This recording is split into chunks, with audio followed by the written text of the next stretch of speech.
Hello, and welcome to Keep the Channel Open. My name is Mike Sakasagawa, and this is episode 23. So, I'm happy to be bringing you this conversation this week, which is with writer José Iriarte, and that's not just because he and I go way back, but that's definitely part of it. You know, the two of us have known each other for well over a decade. I was practically still a kid when I first met José when we were both spending a lot of time hanging out on a web forum on this other author's website. I'd just gotten out of college, and I didn't have much of an inkling of doing anything artistic yet. He was, and is, I should say, a math teacher who wrote in his spare time, but back then he hadn't been published yet, and mostly we just, gabbed a bunch, played some online games, bonded over our love of musical theater, and now fast forward to today, and we're both really starting to make a go of our respective artistic practices. I read a few of his recent short stories just a bit ahead of when we recorded this conversation, and they really just knocked me out. He had a flash fiction piece called Of Unions, Intersections, and Empty Sets, published in Fantastic Stories of the Imagination right around that time, and just beforehand there were two more, one in Strange Horizons, a sort of magic realism piece called Life in Stone, Glass, and Plastic.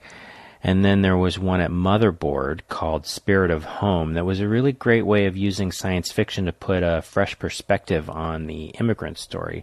That one in particular just really knocked my socks off. Anyway, I've put links to all of them in the show notes. They're all worth your time. And I was super excited to talk to him about these stories. You know, there is just something special about seeing your friends getting published, making things happen. It's such a good feeling. So, me right now, I'm prepping for a big portfolio review in a few weeks at this year's Medium Festival of Photography, which, by the way, if you're going to be there, come find me and say hello. It's here in San Diego, and I always love getting the chance to talk to new people. But anyway, I'm neck deep in getting a new project ready for prime time, making paper choices, editing, sequencing, writing, all that. I have a whole lot to do in a pretty short amount of time, so of course my brain is rebelling in every possible way.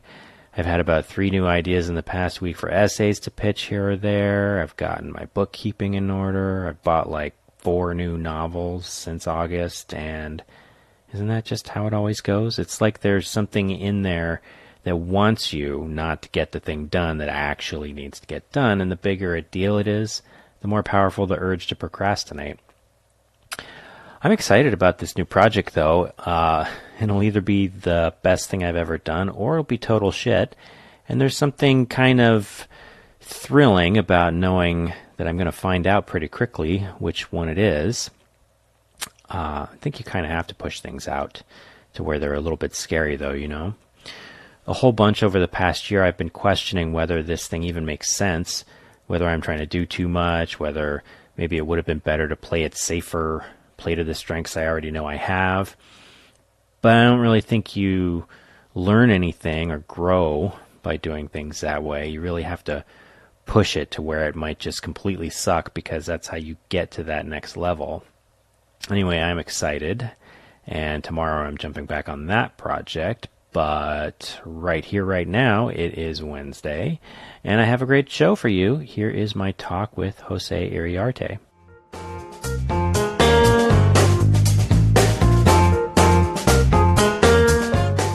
So how long have we known each other? I think it's been 13 years. That sounds about right. Yeah. I first joined Hat Rack, I want to say, in 2003. Yeah, me too. It was somewhere early in 2003. So it's kind of crazy that, I don't know, I feel like a little bit of a little verklempt, you know, the two of us, you know, starting off humble beginnings on another author's web forum, and now you're published, and I'm interviewing you. So and doing great work online and with photography and. Thank you. So it's interesting to see how many people kind of that old circle of friends have made a splash in some other area. Yeah, certainly. I mean, Ty Frank has done well for himself, obviously, and And Scott Roberts. Oh yeah, sure, yeah. Yeah, when I think about those early forum days, it always sort of has a certain glow to it, a certain golden age kind of feeling, you know. Yeah, don't go back and look up the old posts.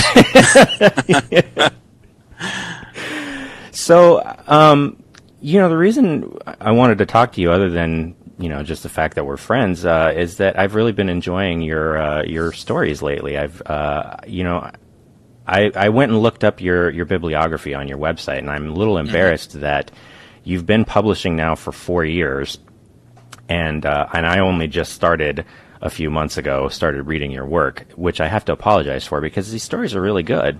Well, I appreciate that you've been reading them. That just means that I haven't done the best job I can of promoting myself. But I'm really pleased that you've read and enjoyed so many of them. Yeah. So far this year, I looked up, you've published 4 short stories this year, and of those, I've read 3 of them, and I've enjoyed all of them immensely. I've been very lucky with the response that I've gotten to this year's stories in particular. It seems like each one has found its right readers. Mm-hmm. So, you know, one of the things that, particularly with this latest one, which is published in Stories of the Fantastic Imagination, I believe it's called. Fantastic Stories. Okay, Fantastic Stories of the Imagination. There we go. Yep. Mm-hmm. And this is sort of a flash fiction piece, right? Mm-hmm. Very short. One of the things that I really think is great about this piece is that I mean, flash fiction has to be efficient, but this really gets a lot done. It feels very complete in a very short amount of time. Even I mentioned this when I first read it, but the first paragraph even is just fantastic at really setting things up, setting the story, setting the tone. And I feel like, you know, there's a lot of people that talk about the difference between writing short stories and writing novels, and obviously, you know, in our sort of culture, the novel has this sort of exalted position in fiction writing, but there's a real skill and talent that it takes to writing shorter fiction that is in many ways different from writing longer forms. It's definitely a challenge. Yeah. And being able to really pack it all into, let's see, there's 1, 2, 3, I'm looking at it right now, 1, 2, 3, 4, 5, 6, 7, 8 paragraphs. This story is 8 paragraphs long. Mm-hmm. And it's got a beginning, middle, and end. It's got, you know, it suggests a backstory. It has a resolution. And being able to do all of that in 8 paragraphs is something that, I mean, I think I've even heard a lot of novel writers sort of lamenting their inability to write shorter forms. Yeah, it's definitely a learnable skill, though, because I remember several years back, maybe just a little bit before we met, you know, trying to get up to a publishable level and working on short stories and novels. And the first couple of short stories that I wrote, they both pushed 10,000 words. And I remember a writers group that I was a part of, and we sat around. You know, the first meeting that we had in January, it was either 2012 or 2013. I want to say 2012. And we were all talking about what our goals or resolutions were for this year. And I said, I want to learn how to write short. I want to learn how to write a story under 5,000 words. Mm. And then now I've got a bunch of stories that are quite a bit shorter than that published, and some longer ones too. And I very often will, you know, got a lot of friends now in this community, and some folks will say to me, oh, well, that's great. I could never write that short. And I always want to say, well, of course you could. You know, you just have to decide to learn how. Mm-hmm. Yeah. I mean, the thing about a short story is that there's really no room for anything, any waste, any unnecessary words. Mm-hmm. And I think, you know, both for myself as a writer and even just as a photographer, working in sequences of photographs, I know there's always a real temptation to be sort of precious about your work and be like, oh, but these are my babies. This picture really needs to go in. I love this one. But even though you kind of know it doesn't really need to be in there, so it probably shouldn't be in there. Mm-hmm. I think it's the same with writing. I'm not a fiction writer, but even with you know, writing an essay, a lot of times there will be a tendency to want to, you know, you have a good turn of phrase and you're like, oh, I love that sentence. It really needs to be in there, but it probably doesn't. Yeah, there's a standard bit of advice in writing called kill your darlings. Yeah. And I definitely think that can be taken too far. And I've definitely pushed back against that phrase from time to time, because I've seen people take it to the extreme of if there's anything that you like, it's probably just being precious, and so you should cut it. And I don't agree with that. Right. But very often I've had the experience, it's certainly easier to see in somebody else's work than in your own, of sitting in critique group and listening to 3 or 4 people around the table say, oh, this turn or phrase there, I just loved it, about someone else's work. And I'm sitting there thinking, that one's a darling. Mm-hmm. and I think what the key feature of that is the sentences that are there to make other writers go, oh, wow, that was neat, mm-hmm. instead of to serve the story. Yeah, I mean, ideally, I guess you'd like to be able to do both of those things, but it can be kind of difficult sometimes. Mm-hmm. Yeah, the one that doesn't, like, the protagonist wouldn't say that. That's amazing, but some 45-year-old said this, not some 15-year-old. Right. Yeah. Figuring out, that's always been one of my difficulties with writing fiction is figuring out how to sort of authentically write a voice that, or at least a voice that sounds authentic to a character that isn't me. That is always something that I've just found so impressive, people who can do that kind of thing. Because, I mean, at the end of the day, I think it's true that for all artists of any type, that it's all coming from yourself in some way or another, but I think I get a little too wrapped up in my own head sometimes. Yeah, it can be a challenge. I don't think of voice as a particular strength of mine, but I don't know if we're equipped to figure out what our strengths are. Well, I mean, even just these last 3 stories, mm-hmm. they don't sound like the same person, any of them. You've got 3 very distinct protagonists, different themes that you're exploring, obviously, but they don't sound like they're being told by the same person. That's good to hear. Yeah. I guess I don't put a lot of conscious effort into voice, mm-hmm. And so I can't point to say, well, this is how I do it. Mm-hmm. Yeah. So you mentioned a critique group. Is that something you're still actively involved in? Yeah, I'm actively involved in one critique group that meets every week, and we all just kind of go through each other's work.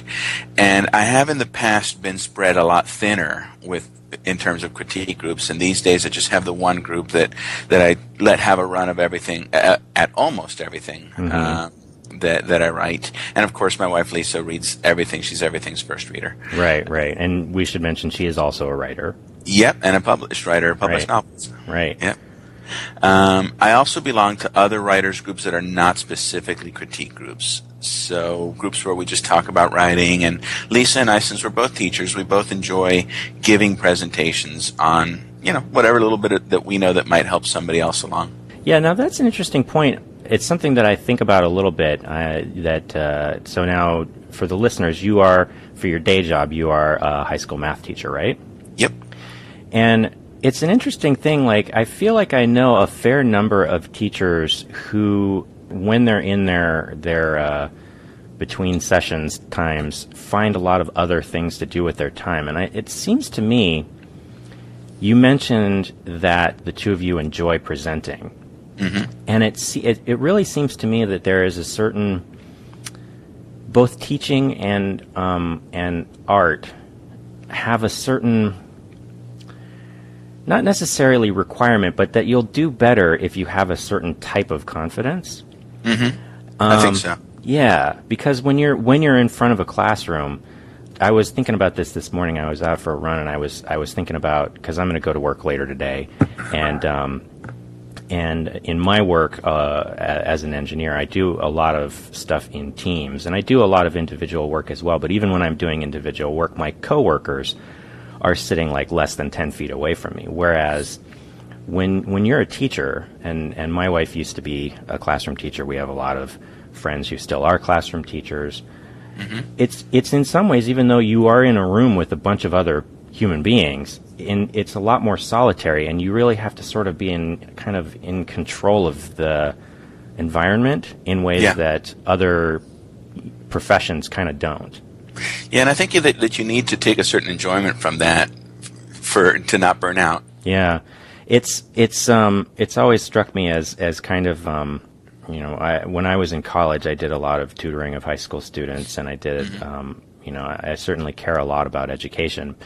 It's always struck me that it would be, I mean, everybody says that teaching is a hard job, but I don't think a lot of people really think about exactly what goes into it.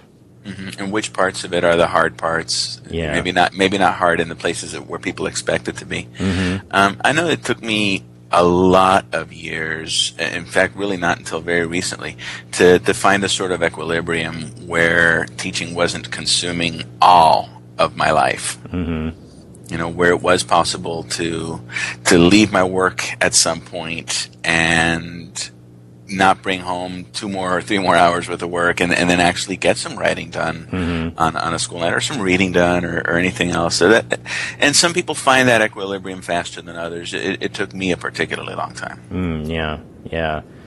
I think that's one thing that definitely, it's funny, we pay a lot of lip service to teachers, but at the same time you find a lot of people who don't seem to really realize exactly how much work goes into it, how much you do in your off time. Like when I'm done for the day, I'm done, like it's up until fairly recently, it wasn't even physically possible for me to do my work from home, but I don't know any teachers that just, leave school and then they're done for the day. Mm-hmm. Yeah, I'm closer to that, but I still, there still isn't time built in for the grading. Mm-hmm. So grading and lesson planning still has to happen, but I'm a lot closer to that than I used to be. And, you don't want your teachers to be so overworked or burnt out or behind on sleep that they can't teach effectively. So sometimes it's important as a teacher to kind of learn that you can't do everything, and that it's not even best for you to try. Mm-hmm. Yeah. Now, I think about this myself as someone who has a full-time job and also, tries to have an art practice. Mm-hmm. That, for me also, it can be very difficult to find the motivation at the end of a long day if I've been at the office and I'm feeling a little burned out to come home and then deal with my kids and chores and stuff, and then actually settle in and get some artistic work done. I think that's something that a lot of people, because the reality is for most people, you can't just, most people don't have the luxury of just being able to do art as their day job. Right. Yeah.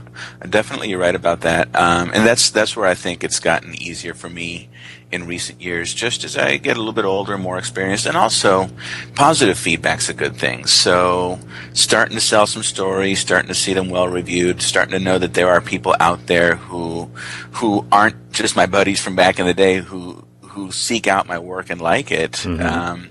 Makes it easier to make that time. Because I know that there's someone out there. Yeah, it is.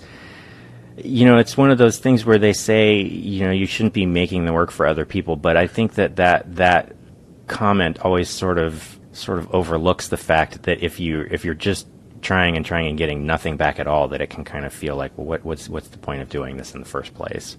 Yeah, I think that there's nuances that can be explored there, because you make the art for yourself, but art is a kind of transaction, and I don't mean getting paid for the art. Mm-hmm. I mean it's a conversation, it's a back and forth, and so there aren't too many Emily Dickinsons out there. Most of us want to know that our work landed. Mm-hmm. Yeah, just to know that it mattered to anybody. Mm-hmm. And it is nice when it's somebody other than just your mom or your spouse, right, or your best friend or something. And I'm not putting down the value of having supportive friends, by the way. I don't want to seem to have poo-pooed that. Oh, not at all. No. I mean, those are the people that really keep you going until you can get to that place. Mm-hmm. I think that's incredibly valuable. So, these stories, so would you say that you're by and large sort of mostly a sort of speculative fiction author?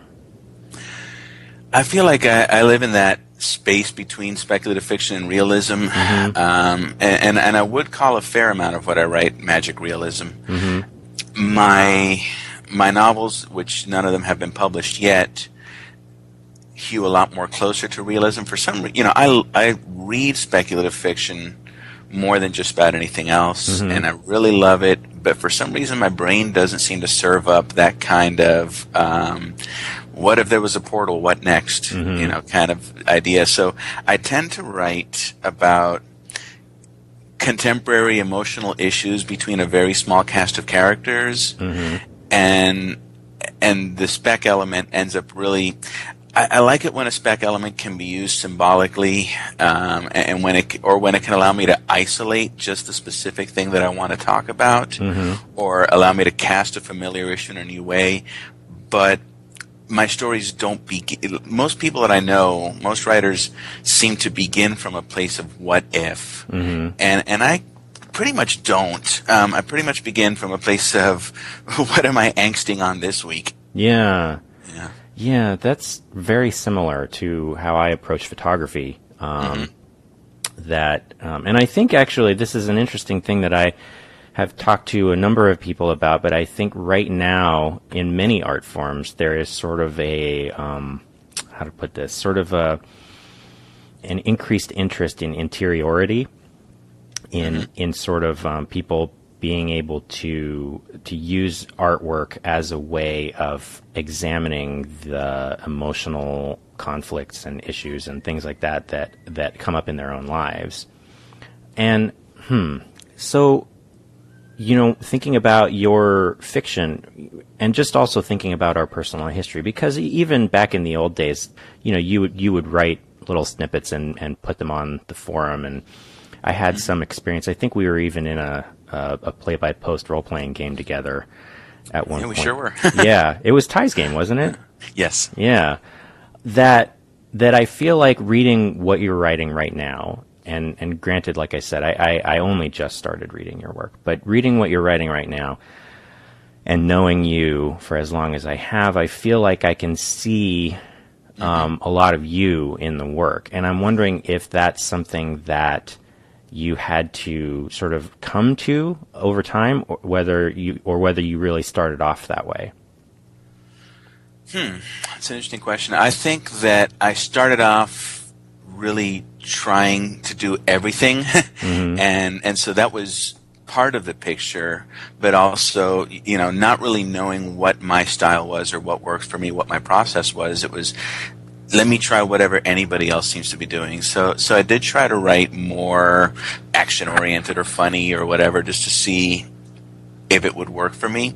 But I always did channel a little bit of my demons, and that seems to be where I generate the most movement, and so that's what I've started to do more and more. There's a letter that I saw. I think the website is called Letters of Note. Yeah, that website that I saw from, I believe, F. Scott Fitzgerald, who was giving a critique to somebody, a friend of a friend. Some young lady had asked him to read some of her work, and it was a harsh critique. He said, "Well, this isn't really at professional level right now, and you're just writing a story like stories that you've read, and you really need to tap into what makes you feel." And of course, I'm mangling his message, but the gist of it was that you can reach a point where you can engage the reader, where you've got a lot of tools to engage the reader with, but while you're working on getting to that point, what can make up for any other lacks that you have is the power that you write with, and you're more likely to write with power when you're writing about what's deep and personal and meaningful to you. Yeah, I know for myself, any success that I've had has only been able to come from sort of realizing the things that I feel very deeply and trying to turn that into something that someone else can experience as well. And you connect with somebody, yeah. Yeah, and certainly the greatest response I've ever gotten has been from people who can look at the work and say, "Yeah, I felt that too." And that's awesome. It is. And speaking of things I felt too, this story that you wrote. So this was published in June on Motherboard. The story "Spirit of Home." So this is a story. This one, the speculative element is pretty straightforward and right in the foreground. That the first sentence is, "You can't get rum on Mars." Yeah. So this story is sort of an immigrant story on another planet, we could say. And one of the major themes that it has to do with it is a very particular form of nostalgia, I would say. But it's one that isn't necessarily going to be immediately accessible to everyone, maybe. But that the people that I think that for people who have this experience, it's going to be really immediate. And this is something that I wanted to talk to you about, that the feeling that you're writing in this story, this type of nostalgia, which is a nostalgia for a place that you may never have been. Right. And that you are experiencing vicariously through your parents or through your ancestors in some way, is such a specific emotion. And it's something that I feel like I'm seeing a lot of right now. That not that emotion exactly, but what I mean is, I feel like when I was younger, you saw a lot of people trying to write things that were very accessible, or that were, if they were not accessible, then they were sort of obscure on purpose, right? Whereas I think that this experience, this nostalgia for something that you've never experienced yourself, particularly through the lens of the immigrant story, is something that is immediately accessible to anyone. It's very recognizable to anyone who in that kind of family. Right. But it's not necessarily accessible to people who don't have that kind of family, right? Who don't have immigrant roots. And I feel like that in particular, this ability, this decision I see people making to write things that are accessible but only immediately accessible to a particular group of people is really interesting, and it's I think really exciting. I have so many thoughts on that I'm not sure I can remember them all and keep them in my head. I think that what you're pointing at is the good side. Well, there isn't really a bad side except in some people's reactions, but it's the good side of the diversity movement. To have a richer tapestry of flavors to draw from and emotions than just let me save my life or let me save someone else's life, or those are all fine goals, but yeah, this is, I don't know that in golden era science fiction you would have seen a story about being nostalgic for a place that you never lived, but that you still identify with. That is a pretty specific beat, and so I think that when people, I think there's a lot of people who haven't yet come around on appreciating diverse fiction, and sometimes they don't really get what it's about, and they think it's about to, God forbid, that phrase is escaping me, which is good because it's a shit phrase, but it's not tokenism. It's not. I think there are people who will see it that way. Oh, I need to have 2 more brown people on my anthology's table of contents, and another woman and a queer person. And it's not about checking off boxes, and it's not about just being able to say that you're diverse, but that this brings more emotional experiences to your fiction, and everybody, whether you're Caucasian or Anglo or what, everybody reads to have an emotional experience, and to have a greater richness of possible emotional experiences only strengthens the whole field. And I think that some people haven't yet caught on that that's what it's about, that you wouldn't have gotten that story from somebody who hasn't lived that experience. Yeah. And but on the other hand, go ahead. Well, what it really strikes me is that even if the emotion itself isn't immediately accessible to someone, what I feel like that this thing where you can, one of the great powers of art is to allow other people to connect and to sort of see the inside of someone else's experience in a way that isn't possible in any other way. And that's really how you build empathy, right? Yeah. And that's what I love as a consumer of art. It's funny, though, that you mentioned the spec element being up front, because 2 sides of the same coin.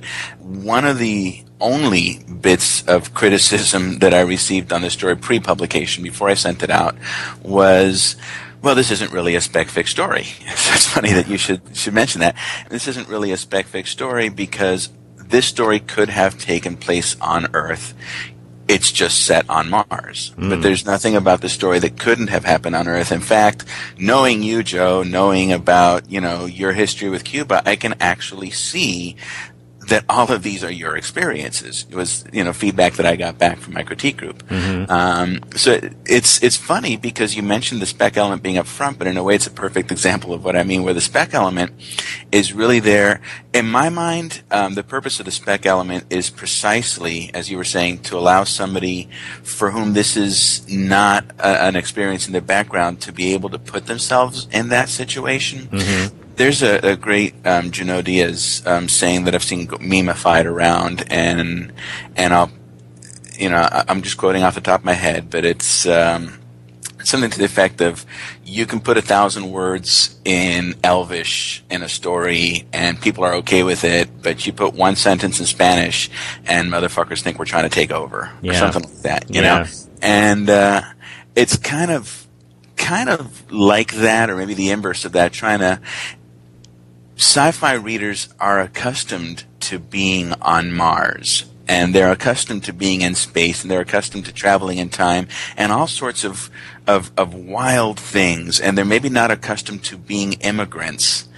But what I was going for there was, let me take an experience that means something to me and put it in a context that means something to you. Right. A context that you're familiar with, and now maybe you can see yourself in those shoes. Yeah.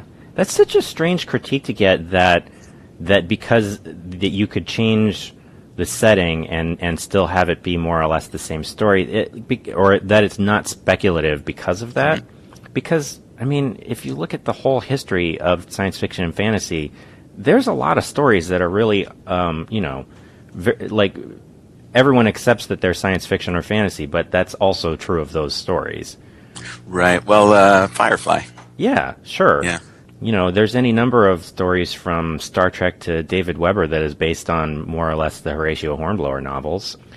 And Star Trek is something that forms a lot of my, that's what I cut my teeth on, and that's where a lot of stories that moved me, came from. So I guess I'm kind of used to that idea that science fiction doesn't have to be about the spec. It's really just a medium for exploring whatever you want to. Yeah. But I want to say that it's Analog Magazine, and I could be misremembering which one, says in their guidelines that they only want stories where if you were to remove the science element, the story would not exist any longer. And so that's by and large not the kind of story that I write. But there is a hunger for that kind of story too. Yeah, and I think that, that's sort of getting to this. There's a long-standing tension between hard sci-fi and soft sci-fi fandoms. I think that there's certainly room for both. I think it's interesting that you mentioned Junot Diaz before. He's somebody that I think about a lot in terms of, writing with specificity. And particularly with this idea of writing that is either inclusive or exclusive. A lot of people have, hold up Oscar Wilde as emblematic of either something like a great trend or a terrible trend. That because he uses so much Spanish in it, that a lot of white readers find it kind of, impenetrable and off-putting and exclusive in a certain way. Right. It didn't feel like it was a lot of Spanish, but maybe I was blind to it because because I read Spanish, so it's not a barrier to me. Yeah, I was actually talking about this the last interview that I recorded with another writer named Esme Wang, and that. There is, to my eye, I can read Spanish passably well, so I didn't feel it was too impenetrable there. What actually I found even more impenetrable, and this is as a lifelong science fiction and fantasy reader, was that all of the references in it were a lot more impenetrable in some ways. All of the references to the minutia of Lord of the Rings or Dungeons and Dragons, and these are things that, like, I've probably read Lord of the Rings, 15 times in my life. But even then, there are these little details here and there that I was like, is that what that? I'm not sure if that's exactly, but it's nobody funny, seems to be talking about that. Yeah, Yeah, I agree with you there because I read Lord of the Rings just the once, and I was 11 years old, and it was big in the way that Star Wars was big in terms of just kind of creating this amazing world and just kind of rocking me and making me think, wow, I want to be able to do that. But when I've tried to read more Tolkien or reread Tolkien later on in life, I've struggled with him. And so I'm not one of those people who's read it a bunch of times. I did read those, let's say those 4 books, The Hobbit and The Lord of the Rings, and they formed a deep impression on me, but it was almost more the feeling, and so I had the same experience reading Oscar Wilde. Yeah, and I think, what's interesting is, one, nobody seems to be up in arms about that being left out that way, but two, in both of those cases, at least at the first pass, you could certainly make the argument that is, writing either of those things, putting either of those things in your book, whether it's untranslated Spanish or, really deep dive fan minutia. Both of those things are going to exclude readers, at least on the first pass, if you want to do the work to try and figure out those things, then that's available to you. But at least at the first pass, that's going to exclude certain people. And some people will say that means that that's a bad thing. But on the flip side, both of those things also represent a group of people very deeply and intimately that are not typically represented in at least that form of literary fiction. And so the people who are included are going to be included in ways that maybe they never were before, and that is also a very powerful and valuable thing. Yeah, and I also think it means that the work rewards rereading and going deeper into it if you choose to do that. It didn't, all the Tolkien references that I struggled with didn't stop me from enjoying that work and getting something out of it, but now there's more depth there if I want to go looking for it.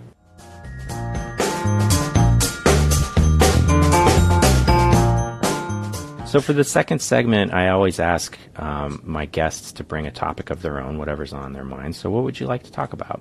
Well, I've been thinking a lot lately, and I haven't necessarily done a ton of research into it, but I've been thinking a lot lately about the phenomenon of internet shaming and trying to figure out some sort of a coherent outlook on it, which I don't necessarily have yet. I mean, can definitely point to horrible examples of internet abuse, and we can point to examples of internet shaming for some legitimate grievance that has gone too far, but not everybody agrees on which ones those are. And then we can also point to examples of the internet getting stuff done, where some problem was just being ignored by the powers that be until Twitter and everything else kind of mobilized and suddenly things got done. So I'm trying to figure out where's the good and the bad in that. Yeah.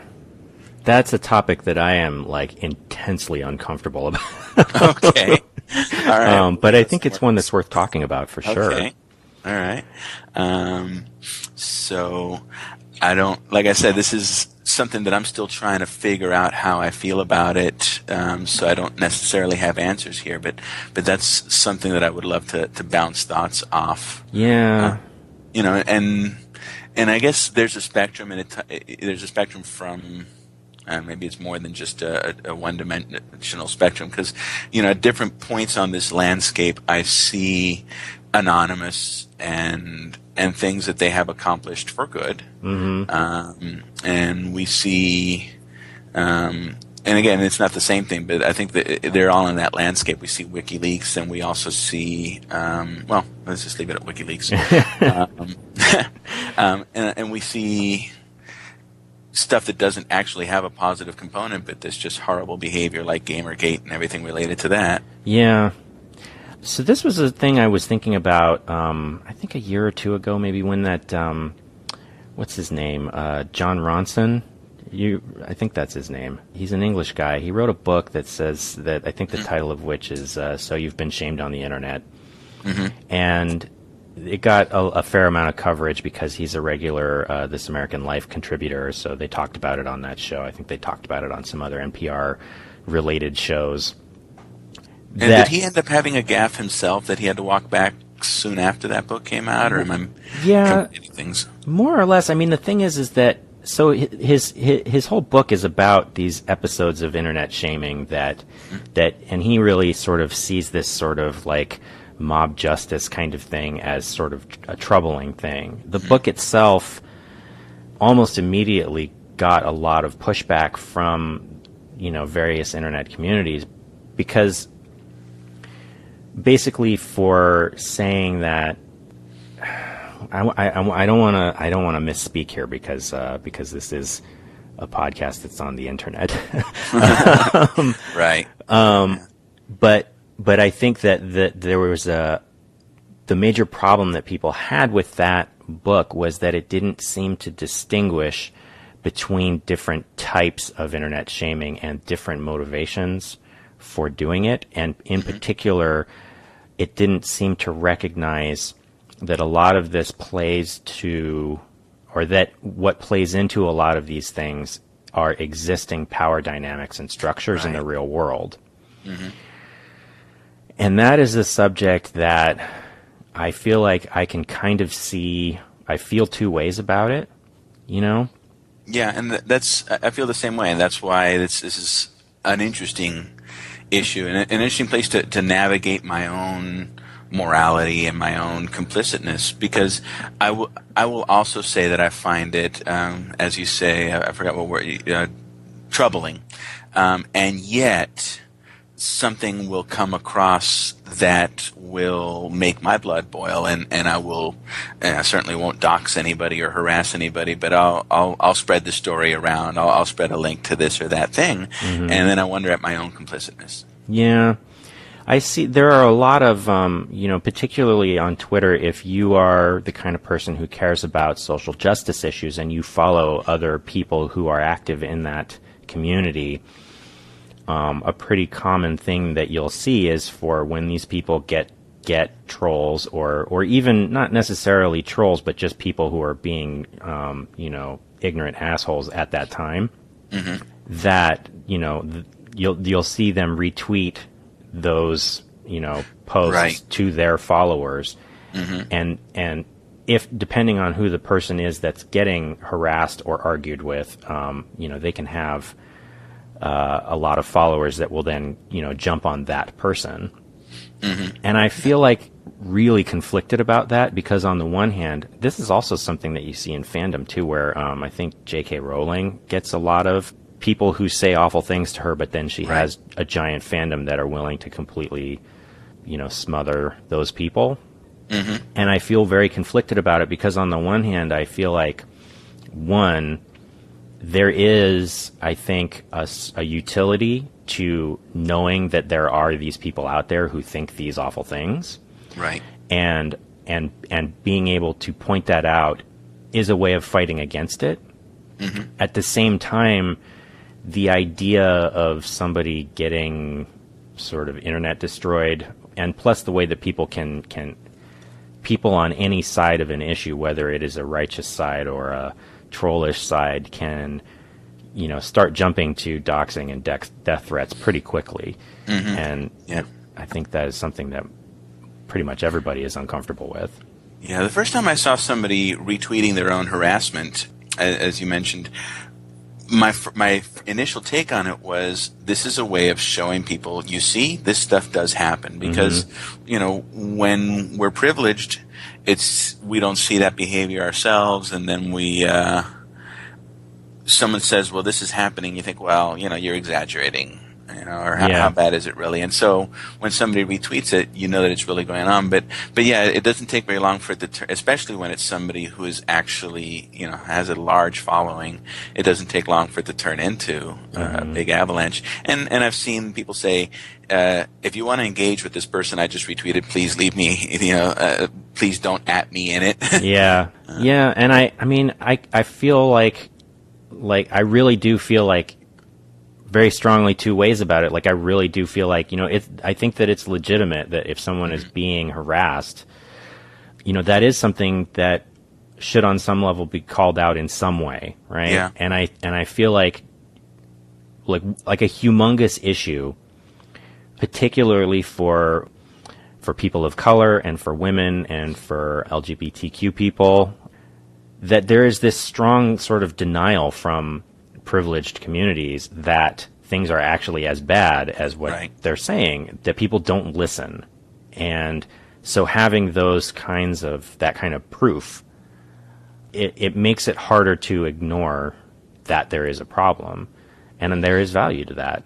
Well, for a long time along those lines, I would read the comments sections. Mm-hmm. You know, everyone says, don't read the comment section. I would read the comment section because there is a value in reminding yourself that not everybody comes at dialogue the way that you do, and that not everybody sees things the way that you see it. But it's a limited value. Yeah. At some point, you're really just, baiting in cockroaches. Yeah. It's a tough thing. I think, when it comes to the internet and, watching people get dragged on Twitter or whatever, that it's hard for me to, there's a danger, I feel like, in the way that I have historically thought about these things, that I don't want to be what they call tone policing people. Mm-hmm. And I don't want to be like minimizing real issues just because of the way people choose to talk about them. Mm-hmm. But at the same time, I can also recognize that that the ability that I have to withdraw from these situations and not have to think about them is itself a form of privilege. But then at the same time, at a certain point, it just seems like, if I don't have to deal with these things, is it okay for me to just sort of take care of my own emotional well-being and not have to just be swimming in negativity constantly? It's and I think you do have to take care of yourself, and certainly that is a privileged stance to be able to do that. But you're no good to anybody otherwise. One of you mentioned when we first started talking about this, how often privilege plays a troubling role, and I've been thinking about this as we've been going through this conversation. I think one of the things that seems to happen in some of the most egregious examples is that there are multiple axes of privilege that are intersecting with each other. Mm-hmm. And so somebody who is perhaps white or well-off becomes a target, but it's a woman who is white or well-off. And so then the gendered component comes in, and so it's hard to kind of separate those lines of privilege. Yeah, it gets muddy real quickly, particularly if if you had, say, on one side, and I see things like this happen where you might have a less affluent white woman on one side of an argument, and say an affluent gay black man on the other side. Mm-hmm. And it's not to say that there isn't I get one of the things that makes me uncomfortable even talking about this in that context is just that it's not like anybody gets a pass for those things, and it's not like anybody is automatically right or wrong because of those things, but just that it can be difficult to it's reminiscent of trying to compare oppressions. Yeah, it's not exactly the same thing, but it feels like it's tapping a similar vein. Yeah. Boy, I am getting nervous that this conversation is going out there and going to be listened to. Whew. I'm sorry for for pulling you in a nervous-making direction. I think it's good. I think that it's good that this stuff it needs to be talked about, and certainly I know I'm not perfect on these things. And one thing that I do, I feel like I've definitely benefited from that. I know that people will correct me if I say something wrong. We're not coming at this from a standpoint of we have answers and we're going to call out people that we think are wrong.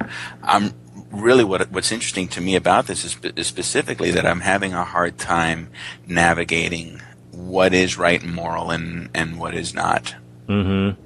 And at the end of the day, is there something, I'm not sure that there's a crime in wanting to understand or wanting to figure out. Yeah. What is an ethical response to this? Yeah, I would say, the desire to understand, I think, is definitely, it's a worthy thing. I think I know that sometimes the trick is that when you're asking a question, a lot of times the questions that we ask are, sort of revealing of what our biases are. Mm-hmm. And I've certainly stepped in things many times because of that. And, I've had experiences where people will call me out, and like anybody, my first response is to sort of, become defensive and try to explain things away or say, hey, I'm a good guy. Why do you have to do that to me? Like I'm not one of those people. Right. Yeah, I've been there too. On your forum, in fact. Oh yeah. Yeah. That's, oh goodness gracious. We don't need to get into that. But in retrospect, most of the times that has happened to me when I'm able to sort of calm down and take a step back. Like I can realize that I wasn't right about that, and I can see where the thing that I said was harmful to other people. Yeah. I don't know. I do go back and forth though, because it's like what the appropriate way to deal with things like that is. Like it's one thing maybe if somebody who is, just a Twitter follower or somebody else's Twitter follower, that doesn't know you, or versus someone who is your friend, and like what the different layers of responsibility there are. It's tough.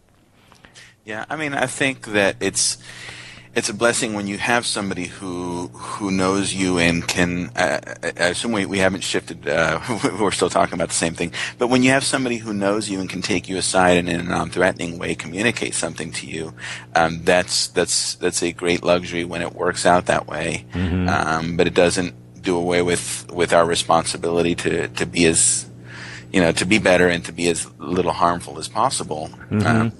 When we don't have somebody who will take us aside, when we're called out in a way that we don't like it. Yeah.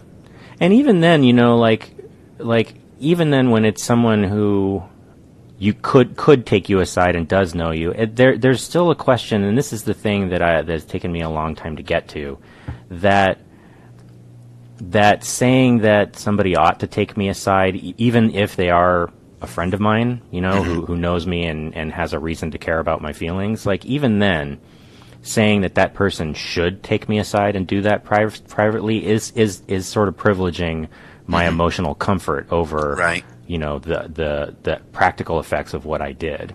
Yeah. And that is a tough place to be in. Yeah, I've had that get my hackles up and defend myself reaction that you're talking about, and I'm sure everybody has. And they're looking back later on and realize, oh, you know what, I was wrong there. I hope that I've grown since then, but I guess there really isn't a way to find out until unless. Yeah, it's tough. As I recall, actually, even you and I have mixed it up a couple times. Yeah. But, I'm glad we've been able to work things out, because I do value, having a relationship with you. Likewise. Yeah. Well, shoot, I guess, that might not be a terrible place to wrap things up. I really appreciate you taking the time to be on my show and talking with me.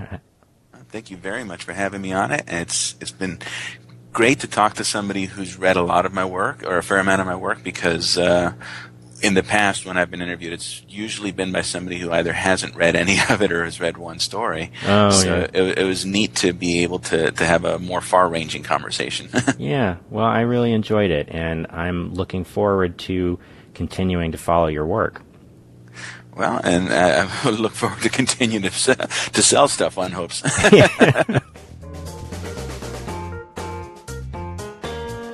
All right.